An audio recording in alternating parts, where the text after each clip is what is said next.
Thank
you for having me.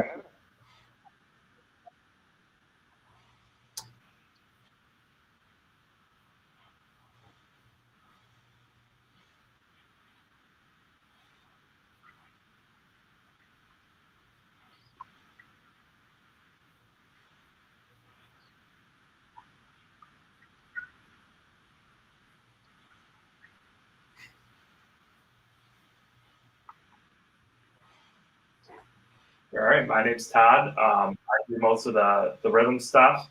I also take a few solos here and there when Sam's not. Sometimes we share them. And yeah, I joined the band late, maybe a year or two late, and I'm just so honored to be with these guys. Alex, take it away. All right, well, I'm Alex. I'm the bassist and official organist for Dream Spectrum. And I don't do many solos. The guys won't let me. I maybe get a measure, and then that's about it. But I stick out. There you go. Thank you. I appreciate that. I do. Yeah, our rhythm section would not be complete without Alex and I. I'm Jake Shanley. I'm the drummer. I play some guitars sometimes and keyboards, but usually I'm back here in my office. Yeah, me and Alex founded the band, and Sam joined soon thereafter, and then like Todd said, he joined a bit later. So yeah, Alex and I are technically the original members. Mm-hmm.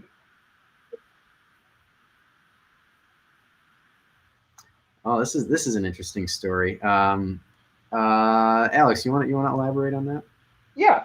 So I signed up for a rock camp program at our local music store called Guitar Factory. They were located in West Seneca, New York. They've relocated to Orchard Park. But I signed up because I wanted to expand my musical horizons at the time. And I met Jake there. He was just like myself, a very shy person, kind of stood, in the corner away from everyone. And so I figured he was an easier person to talk to. And I remember distinctively, he came in with a Rush shirt on. And one of my biggest influences to play bass was Geddy Lee of Rush, of course. And so that kind of was our conversation starter. And, moving forward, we ended up jamming in the same little group for that rock camp. And after that was all said and done, we exchanged numbers. And about maybe a couple months after that was all over, I reached out to Jake, seeing if he wanted to jam some Rush tunes. And, of course he was willing to. We met up and we jammed maybe like 4 Rush tunes, and we looked at each other and said, we should start a band. And literally that's how it started. Dream Spectrum, the name came from a combination of things. So we took the name Dream from one of Rush's songs called Dreamline off their Roll the Bones album. And then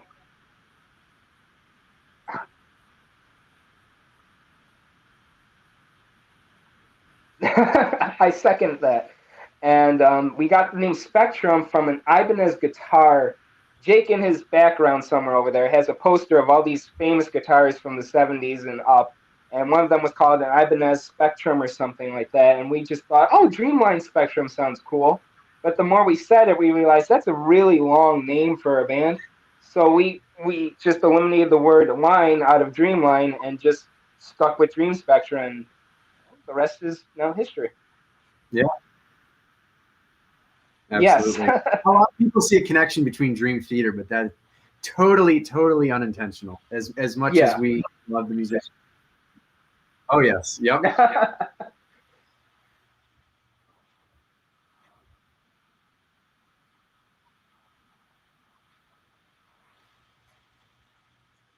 Sam, you came next. You wanna talk about that? You want me to keep going? Sure. I'm trying to think back. That's so long. I think what happened was Sam also, he didn't go to that same rock camp that Alex and I went to, but he was also a student at one point at the Guitar Factory, and we had played. They had these live shows where the students would all kind of get together and play covers, and Sam and I were always, the kind of we had to fill in a bunch of songs. Yeah.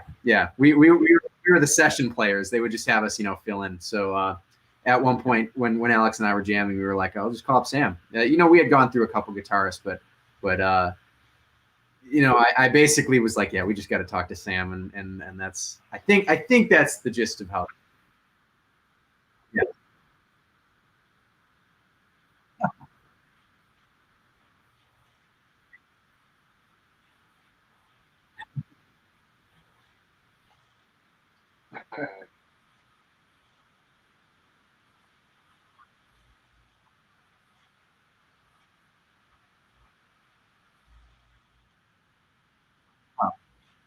Yeah. Yeah.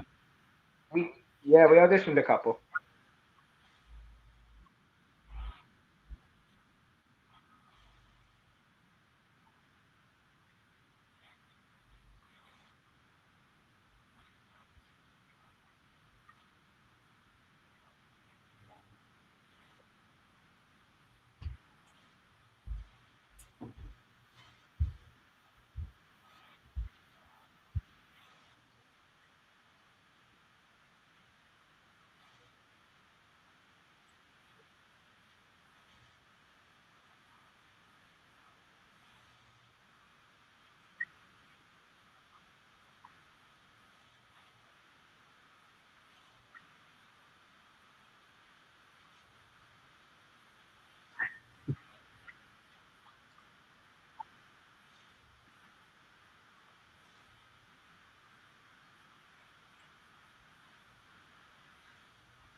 Hmm. Definitely. And one of the things that we've actually kind of experimented with too is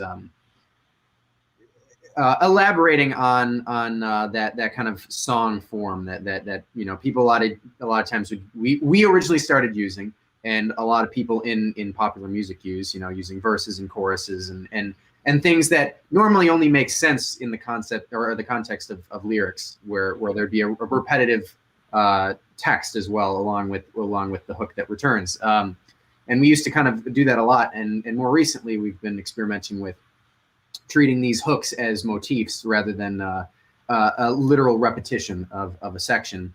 For example, that new song that we are working on currently, which hopefully will be out soon.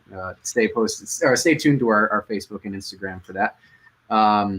But using this kind of melodic idea as a recurring theme rather than a repetitive section that returns. So kind of seeing the evolution from literally a vocal band with no singer to a instrumental band that embraces being instrumental is definitely been cool to kind of be a part of.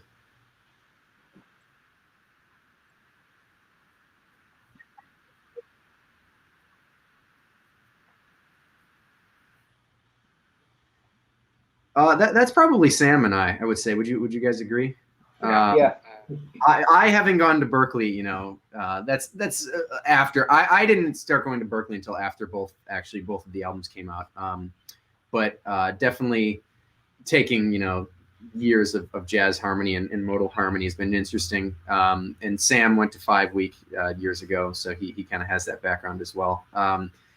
We kind of, it's interesting because the jazz influence is almost indirect. It's almost, we borrow from bands that borrow from jazz. So someone like Rush, not that they're necessarily directly influenced by jazz, but they use some harmony that would be derivative of jazz music. Another band. Pliny is an artist. I don't know if you've heard of him. A new instrumental guitarist. He definitely uses some direct jazz influences, and we did a cover of one of his songs that's yet to be released. That's another thing we've been working on that needs to come out. But he definitely incorporates some things like that. There was a time when I was in straight ahead jazz, but that time has passed. Myself also, I'm classically trained, and I went to school for music composition, so I definitely bring a kind of contemporary classical element to some of the newer music, like I was saying with the use of motifs and motivic development. It's really interesting to kind of see this synthesis of ideas. Yeah, it's great to take lots of different. You did it.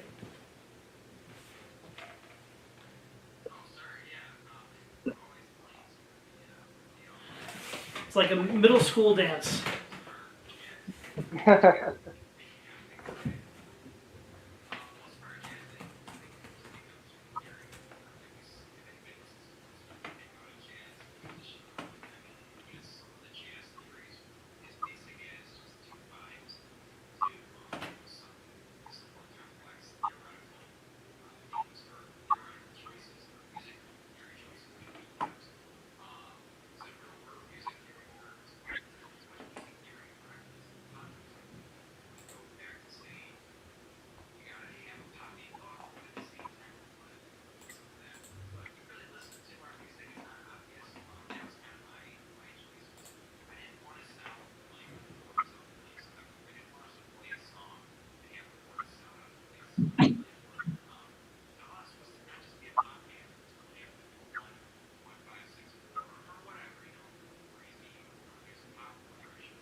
Because they are the foundations of all Western harmony, as we know, being music theory nerds. I'm one too.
Yeah. It's definitely not pretentious. But it's really well crafted.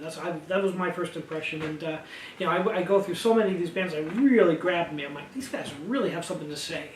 And judging by your numbers on your most recent album, I'm looking at 19,000 listens, 13,000 listens, 11,000 listens. Very impressive. What's it like to know a lot of people are listening and checking it out? Todd, do you want to talk about that? Or we haven't heard from you much. Sure. It's inspiring Tag knowing him. that people are listening to our music. Especially, I think we always throw this caveat on what we're talking about here, but especially being an instrumental. 19,000 people listening to our music is extremely impressive. And we're always just looking to build that fan base. More is better. Absolutely.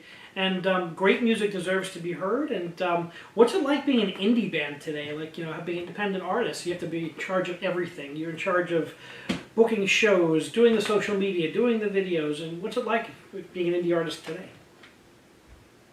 Honestly, it's interesting because I've having been in a few different bands and a few different projects at the moment, Dream Spectrum, and I'm working on another progressive rock project on the side. It's hard to say whether it's almost better to be an indie artist than to be a signed artist, at least from a certain perspective, because you have so much artistic freedom as an indie artist, and I think that's what's appealing about it, and why we never, we looked into trying to get some kind of record deal or a promotional deal, but never seriously, because we always wanted to have creativity be at the forefront, not money or business or whatever. And it is a lot of work. Don't get me wrong. It's a lot more work because you don't have a whole team of PR people working for you trying to get your name out there. You have to do that yourself. But especially now that we have all the social media, and basically it's impossible to not figure out how to get things out to people. It's whether you get it to the right people. Isn't that the challenge? How to break through the white noise of so many people pushing it out there? Absolutely. And it's work that we enjoy too. Mm-hmm. Right. It's work. It is exciting. I speak to a lot of indie artists on the show, and I just really love the way that people can get a worldwide audience. It really opens up to everybody. And what's it like when you get messages from people on the other side of the world saying they dig your music? I mean, honestly, it's an honor. We've gotten requests for signed albums, and we have stickers that we give out and stuff that from France and from Brazil and literally everywhere. We on our YouTube account you can see where people are watching from Eastern Asia and just literally all over the world, and it's crazy to see. Honestly, some of our top listeners are from Scandinavia as well. If you look at the analytics, which is really cool. Scandinavia and Northern Europe. So it's really cool to see, honestly, and humbling to know that people are hearing us. Now, you guys have done really well in Buffalo. You've been growing. You've played festival after festival, and you've been named as one of the top bands in the region, like growing bands.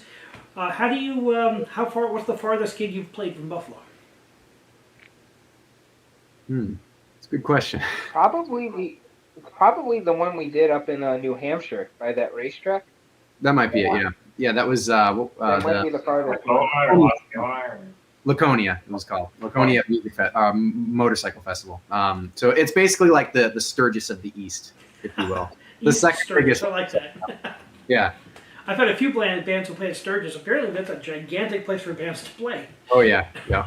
I know a few people that have gone there, and they said it's like crazy. There's so many people. I was in South Dakota during Sturgis, and there's literally hundreds of thousands of bikers.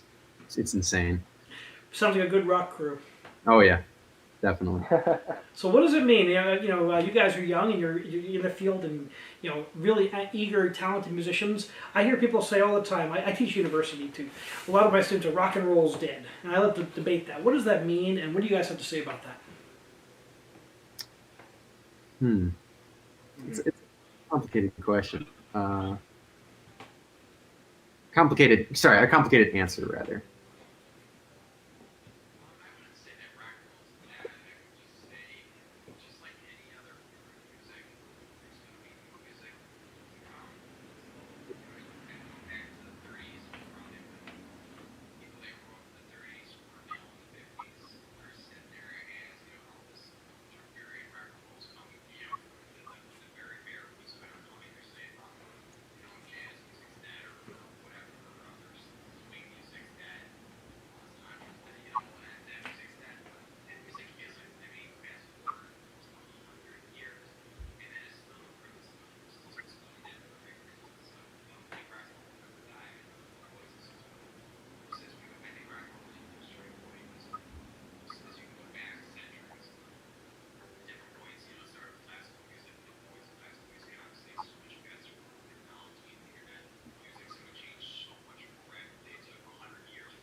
Yeah, I'd love to Great piggyback on answer. that.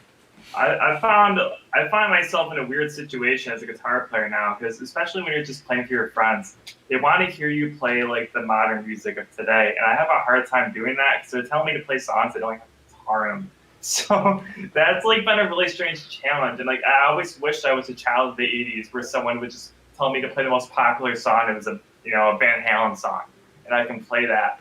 And as a guitar player, I found myself in this weird position where it's like, if I want to play songs that have guitar in them, I'm not playing as much of the popular music anymore.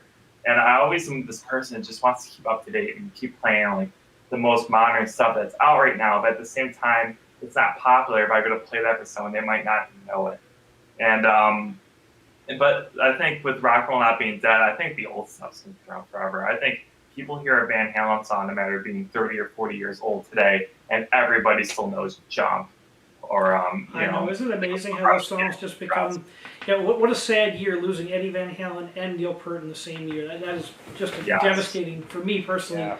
Even though I'm a classical guy, I grew up with going to those shows, and my brothers grew up with Van Halen. I grew up with Van Hagar, but I saw Van Hagar in concert and love them both. I just think that it's such an interesting question, because I asked that question because someone asked if he was David Lee Roth and Eddie Van Halen that question in an interview, and they thought rock and roll was dead back then. And they're saying, well, disco came in and there wasn't much rock and roll, and here we are, started this loud band, and I think each era puts its own stamp on it. Definitely. And honestly, something that I was going to add was I think what is going on with rock and roll is that it's so diverse today that there is no one singular rock music necessarily. And not that there wasn't diversity the whole time, or this whole time rather, of rock's existence, but especially today there are so many subgenres, and with metal and its increasing popularity, and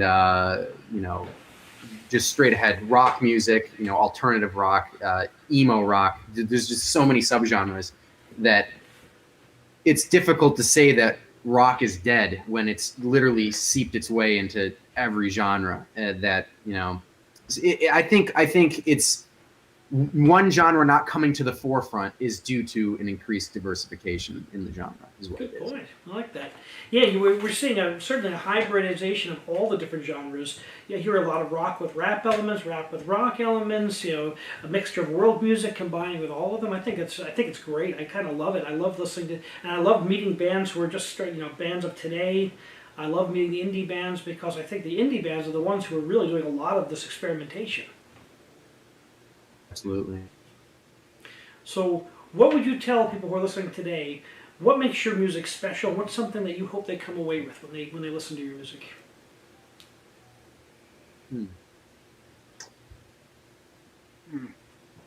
I think one of the points that I would come across is connected to our previous talk about popular music and rock being dead. Is that if you could take some of our songs and arrange them as a pop song, you could write lyrics, you could have someone sing it, you could strip down the arrangement so that it's just a drum machine and some synthesizers, and I think you could probably make a pretty good pop song with it. But it's that's not how it is. The songs are not pop songs, and I think one of the things you could take away is that these pop melodies and these concepts in popular music really are limitless, and they're not necessarily just some people might think they're trite or just overused or whatever, but I think the same elements that are what make popular music, or whatever subgenre you want to specifically talk about, they stem from something greater. They're in all music, they're present everywhere, you just have to look for them. And I think that this is a long answer for a simple question. Well, a relatively simple question, but I think that seeing the popular music elements in our music is something that I would want people to take away, if that makes any sense. Absolutely. If I can add to that, I like to say that I think if I may speak for the band, at some point we talked about this in like the creation of our second album, or after it was released. We really want listeners to take away their own interpretation of our songs, being that we don't have a vocalist and um, we may have guest vocalists appear on some songs here and there, but primarily we plan to stay instrumental. And I think it's a lot of it's come to the fact that we leave it for interpretation. Like we may set out music videos like the warehouse one that we were talking about earlier. All four of us will give you a different interpretation of what that meant, what that's supposed to represent, and what story we're trying to tell through music. At the back of my shirt, actually, I could show you, would say, "When words fail, music speaks," and Shakespeare. that was the motto. Yes, exactly, and that was a motto that we kind of set out to make once we realized having a vocalist was just not in the cards. And so when we have people listen to our music, I personally, and I'm hoping I'm speaking for the other three too, are hoping that they can take away their own interpretation and like leave the songs open, open-ended. I want to say would be the right terminology for that, to have their own interpretation instead of words being about a breakup or something along the line specific. It's completely open-ended. You can interpret it however you want, and and I personally believe that makes the song much more enjoyable to a listener because they're not restricted to lyrics saying, "Oh, it's about this." It's no, this is the music. You tell your story based off it. I like that That's subjective. what I Art think. is subjective. That's a really, really powerful thing. And without the words locking you into a storyline, it gives you a limited storyline. I personally like that. Yeah, it's great. And I love the Shakespeare aspect too. I'm a big Shakespeare fanatic, it's amazing how Shakespeare had so much music in his plays. Even though we only know one piece that was actually used in a Shakespeare play, we know there was tons of music used. So that becomes subjective too. So maybe someday we'll get some Dream Spectrum in there. Absolutely. Yeah, right. And My type of production. the fact that words can influence music and words can make us feel a certain way. People writing music influenced by Shakespeare, instrumental music influenced by Shakespeare. Thinking about how words can, music can basically depict words, and thinking about how we can create an emotional impact with our music with no text is really kind of fascinating, honestly. Putting these frequencies together that just make you feel a certain way or think of a certain thing without using the most common form of communication, language. Absolutely. It's like the play on minor keys and major keys make you feel sad or happy. And that's a huge part of our music. Like we have this song Coastal Cruising, and it's really weird. It's like it's we call it coastal cruising because you can almost like visualize yourself in like a nice car riding along the coast on the beach or something. That song just gives off that vibe. And same thing with like how If I Fly Away can like give you like a very tense vibe. And they all just like our songs all have a vibe, and that's kind of where we come with the names from. It's like the names kind of just match the vibe of the song. So even without words, music really can give you a feeling.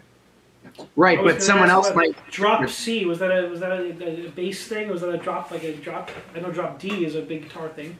It was drop yeah, C. It was a drop tuning. That was a pun. I love it. But take the meaning of drop C spelled that way as you will.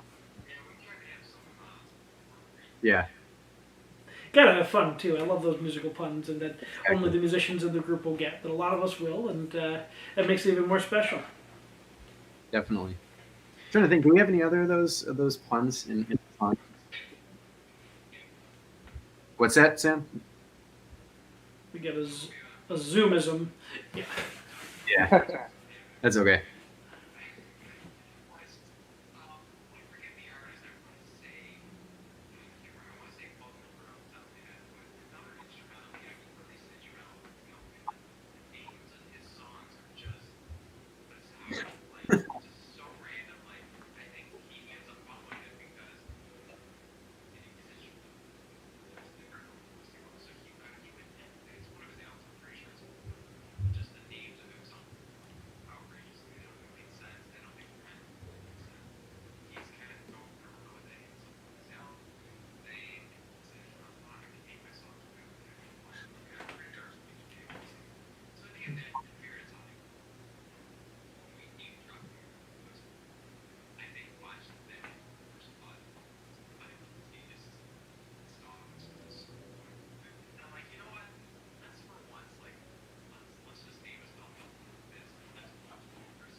We're getting a strange loop here. 1 second. There we go. We were getting a little bit of audio looping. Sorry about that. Sometimes it happens with these programs. So yeah, it's great to have that kind of like have fun with it. And people really appreciate that too. So now you guys have played on the stage with some really fantastic artists. What's it like to share a stage with artists like the Goo Goo Dolls and some of these luminaries? And what was it like to meet some of your heroes? Honestly, it's really inspiring. It ties into what we were talking about people hearing us around the world. You know, these are people that they are also heard around the world, and people around the world know them. Obviously, a lot more people than they know us, but still, it's to be able to share the stage with someone who has impacted so many lives is really kind of it's hard to kind of grasp. You know, it's the people that are playing in front of us or the people that are going to play after we're done are, you know, literally have sold millions of albums. They're so influential, and to be able to make music with them, whether we're playing at the same time or not, you know, we're still making music with them, and it's really inspiring, is what I would. Yeah, Buck Cherry was the big one for me. I saw them when I was 10 or 11 years old. I was maybe just starting to play guitar, and then it just felt like it came full circle when we were opening up for them later. It was the coolest thing from them to be the inspiration to, like, holy crap, I'm on the stage with them, and they're like 10 minutes after me. That was the coolest thing. Did you meet them after the show, before the show? What was it like? No, we didn't even meet them, but we did have it was like the manager or something, like, sent a video to them because they were super impressed by us, and then I guess the band was in the trailer when it came out, but they got to see the video of us, and we heard through other people that the band saw the video and was super impressed with us too. Well, musicians always respect other good musicians, you know. They've all been there, right? Everyone starts the same way and starts working their way through and doing just what you guys are doing. Definitely, Goo Goo Dolls we have met on a few occasions. You know, they're being from Buffalo. They're all around. So. You know. Oh, interesting. I didn't know they were from Buffalo. Interesting. Yeah. Yep. Those guys cool? Oh yeah. Robbie is the nicest guy. You know, when we were recording, I think both albums, he came into the studio and was just like chilling with us for a while. You know, checking out, watching them track guitars or me track drums or whatever, and it was. That was honestly might have been cooler than playing live with them. Just having them there in the process is like we are, you know, producing this track and Robbie Takak is there just you know, watching is really, the pressure's on, you know. You want to do a good job for Robbie. So how did you get your first one of those jobs? How did you get that happen? I think that was Alex's uncle, right? Yep. My uncle owned a bar in Akron, New York called Braun's Concert Cove, and he would bring in all sorts of acts, mainly country and rock, and stars like the ones we just mentioned, Jacko, Buck Cherry, Molly Hatchet, and he would bring in like country stars like Florida Georgia Line and Luke Bryan and stuff like that. And a lot of them needed openers, and fortunately enough, that's my uncle running the place.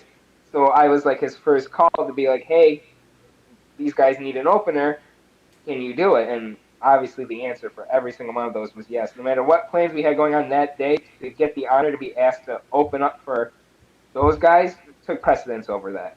So that's kind of how we got our foot in the door, if you will.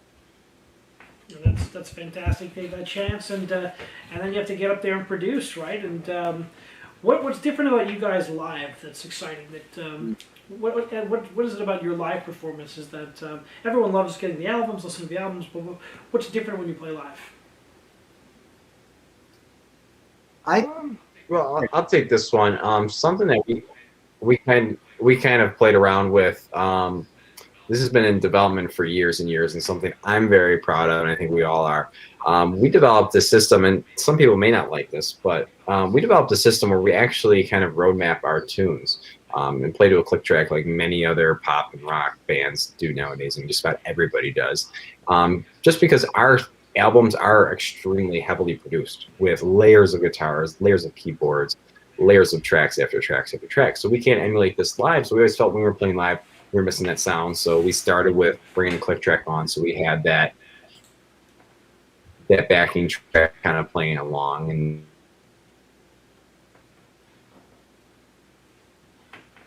We might have lost him there for a second. He'll come back. dude,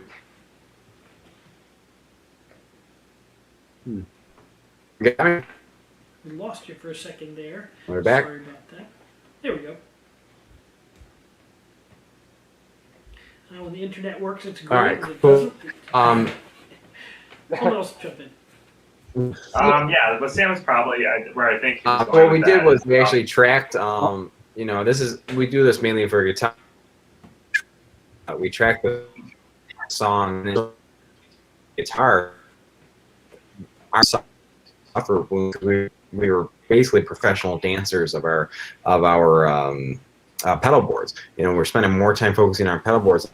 No stuff, so it's hard to do that. And Yeah,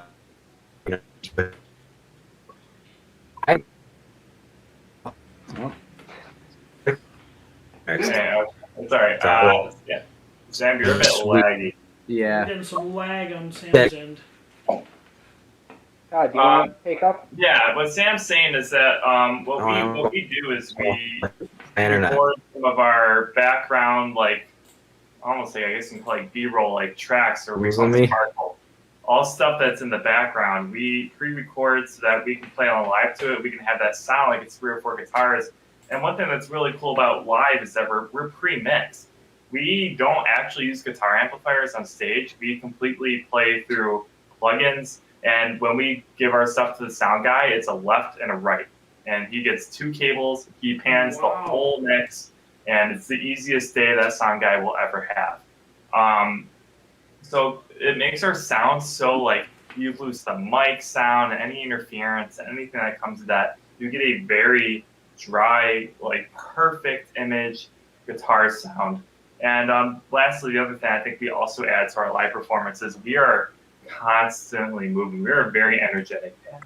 If you really come to see us, we're not people who are usually standing in place, except for I'm probably the one who probably stands in place the most. I'm just lazy. But like everyone else is usually moving and grooving and vibing, and we're a good time to see. So did you always how did you come up with that idea of like doing such an interesting mix technique? That sounds like totally pretty unique. So that's been a long time coming. When we first started out, before Todd joined, we just had one guitar. So when he was playing solos, there was no rhythm guitar, and that's cool. A lot of bands do that. Like we were talking about Rush, they only have one guitar player, but they have all the synthesizers to kind of fill in that gap. Whereas we didn't have that. So that's one of the reasons we brought Todd on, was to really fill out the sound, and having rhythm guitar, especially live, is amazing. It really makes us sound like the record. But there were still a few elements missing. So, like they were saying, we added those tracks in. The mix came from a few different things. We've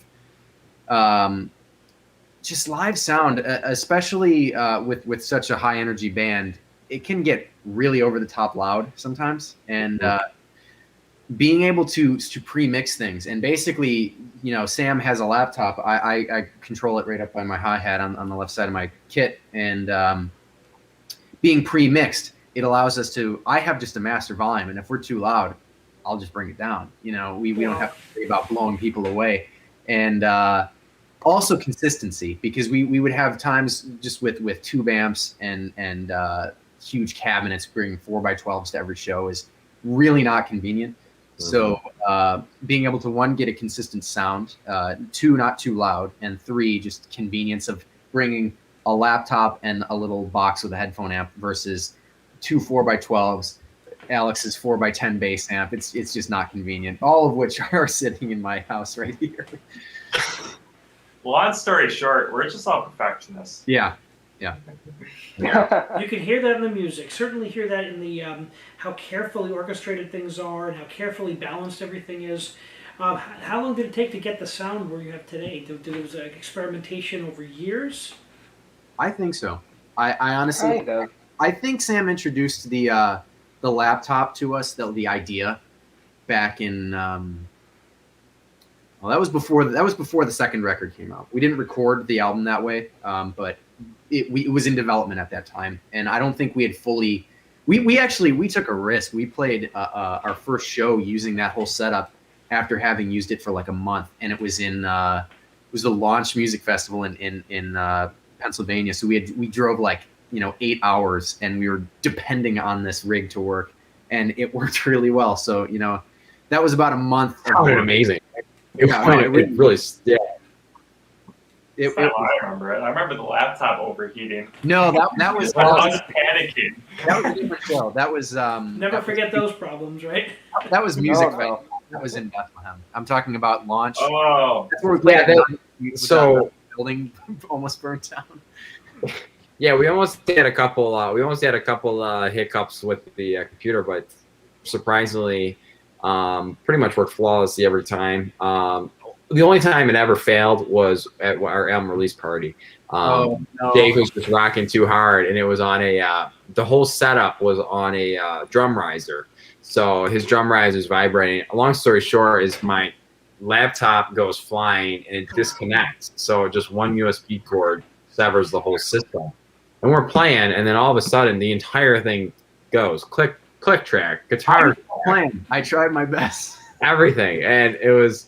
And the trouble was being the computer was we had when it got severed, it wasn't just like, plug it back in and it'll go like a guitar amp. I had to reboot the system because it just short circuited. We had some serious issues with actual analog gear too. It's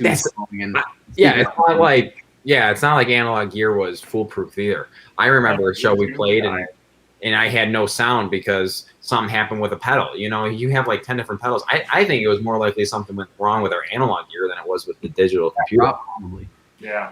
That's why you go see live. I've seen all sorts of craziness in my career and be doing shows. I did an opera once and the scene fell into the pit. The scenery fell into the pit.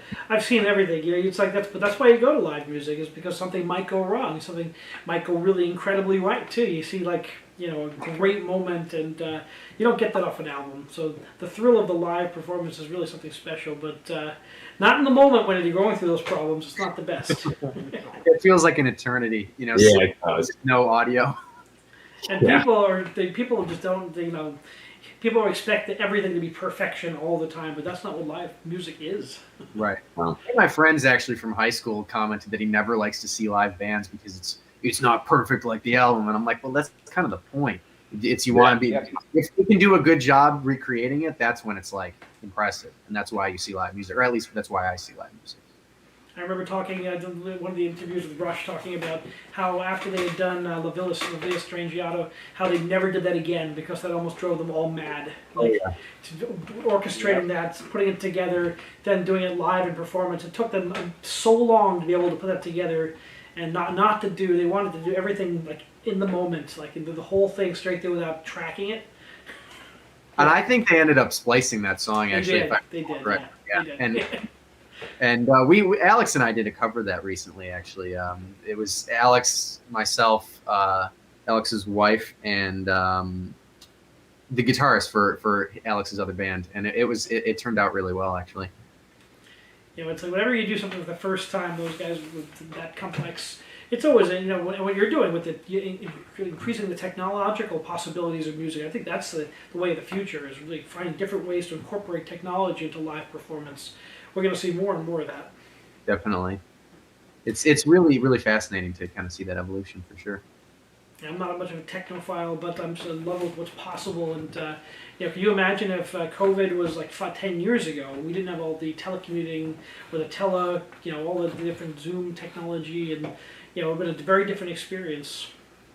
Yeah, I really don't know what we would have done, honestly.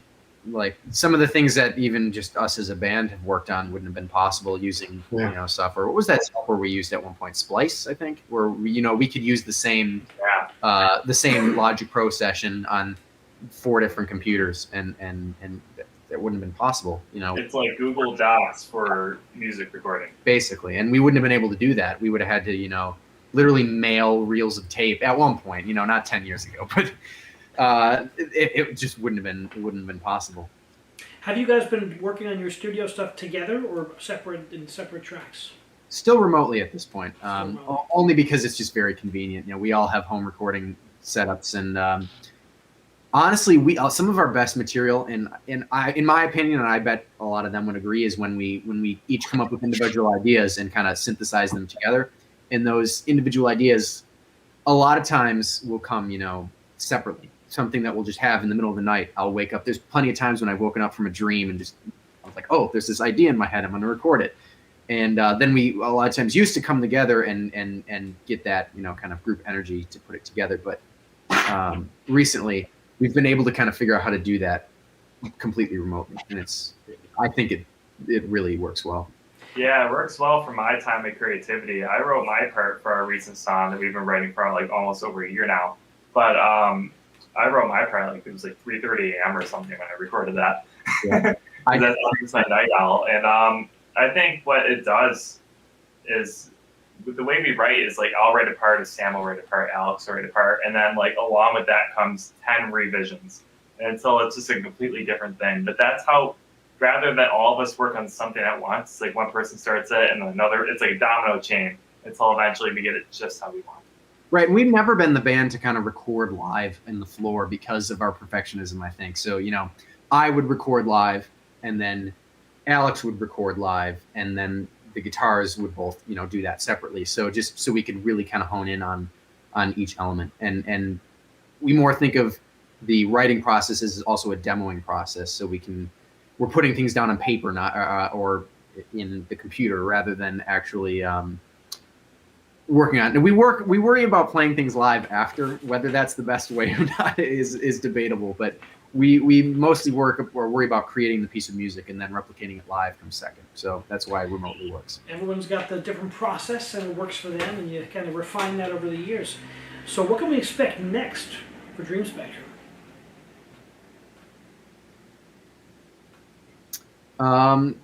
Probably, hopefully, this song release. I think was going to be next. We're mixing it right now, so it's in the final stages. I'm hoping in the next few months this will be released, and we will definitely keep everyone posted. Do you have a music video you're working on, or is that going to come after the fact? Or how does that? How do you do the music videos, and how did you do the ones you've done so far? We haven't talked about a video. No, Sam's the music video guy. Do you want to elaborate on the process? He kind of does the filming and editing. What's the process of us making a video? A lot of the times it's just trying to get another platform to promote it on, and I think being as an instrumental band, it kind of puts us at a disadvantage, especially on videos, because videos are so centered on the vocals. It's just not just because the vocals are the most important part, not the most important part, but the most focused on part of a song. But it's just the most easy to re-emulate in a video. It's the most easy to express emotion. I can go on and on about the reasons why vocals are the center point of a video. I'm not saying it's the center point of everything, but it just, I think, as the guy that makes the videos, that's just what I notice when I watch videos and when videos are created. It's the easiest way to send an expression is by going off of the lyrics, going off of the vocals, and the singer. It's easy to admit the singer's energy, blah, blah. I can go on. So I always felt as an instrumental band that put us at as a disadvantage, not having that vocal element that we could work off of. And I never felt discouraged by that ever. And I think we can all agree, we've never felt discouraged because we're an instrumental band. It just is a different approach. It's something different. So the traditional things that have worked in the past that other people have tried to work, we may not necessarily be able to take advantage of that. So we use that as an encouragement to try something new and different. So where I'm going with this is, when it comes to videos, is I was always kind of the video guy, and I always tried to find something that would kind of separate us. So if you watch our music videos, you'll see the progression, and all of us had a thing in it. I mean, I got super into the videos, but all of us kind of each put our own hands into the pot and added something to it. But you'll see our progression as music video producers. If you watch our first video to our most recent one, just the incredible change in quality was really incredible for us, and to the point where the last couple of videos we did were fully professional and they were completely self-produced. So we didn't have to worry about paying huge money for that. But we tried things like putting storylines into videos that have no lyrics, so that was kind of neat, to try to come up with a storyline and just using the vibe and the emotion that our songs emit. All of our songs have just worked, which I think is really cool. So we've added storylines. We tried to use into the chat feature, so everyone can take a look at that one. Fantastic, location. You guys are wearing you guys are dressed up slightly, and you're in this very abandoned, looks like a warehouse or something, or abandoned factory. The round circular. It's a very almost like ruins of Pompeii. It's really cool. Yeah, that was another thing we did, was just trying to use unique location. There's no storyline in that video, but it was just, let's create just an awesome backdrop. It's just an awesome looking video. Maybe people will just watch our videos because the music, the video is awesome. So yeah, we tried all types of stuff. I can't even remember what the original question was, to be honest with you. I think I got it way too the video process. I got a great answer. I love it. You guys are really interesting, deep thinkers and making some great rock and roll. And I look forward to see what's next. I can't wait to hear when might it drop? What's your guesstimate? Jake, I think that's on you, right? Yeah, it kind of is. I mean, I'm in probably the third or fourth revision of mixes. We're gonna master it, and we'll probably all get together and kind of proof it, and then. Do you all self-master, or do you work in the studio with a producer? So I have we do it ourselves, but I have a home studio set up with the whole mixing speaker monitors and lots of interfaces and way too much equipment. For what is necessary, but yeah, so we work in my home studio. Awesome. You guys are a true indie band. You're doing everything on your own and do it yourself and doing it really well. Because I've heard a lot of bands who are produced who don't sound half as interesting and half as polished as you guys. Thank you. Let me clarify. The albums were recorded at GCR Audio downtown, which is actually the Goo Goo Dolls studio. Oh. Mixing wise, the new stuff we're doing ourselves. So this will be new. While we are self-produced, the mixing and recording is up to this point been done at a studio. Okay, great. Well, it's interesting. We'll see where the next chapter will take you guys. Where can people go to find out more about your music and where you might be playing in the future? You can go to our website, which is dreamspectrumband.com. You can sign up for our mailing list, which if we have shows, we'll update you with that. You can see them on the events page. You can also go to our Facebook, which is it's at Dream Spectrum 2K13, I think. Dream Spectrum 2K13, and our YouTube channel is Dream Spectrum Band. Dream Spectrum Band, right? There's so many links. I'm getting them. So many accounts for everyone these days, right? You can find them all through our website. They're all hyperlinked. So if you go to dreamspectrumband.com, you can find everything there. I encourage everyone to check this band out. These guys are on the rise. Super talented young musicians who are going to do some great things in the years to come. So thank you for joining us, guys, and keep on rocking in Buffalo and then beyond. Thank you. Thank you for having me. Awesome. Thank you for joining us on Music Matters, Jason Tramm. Please remember to subscribe and smash that bell icon for the most up-to-date information on upcoming guests and topics. Check out our past 180 episodes at www.jasontram.net or join our mailing list as well. Thank you so much for joining us, and remember, keep music alive.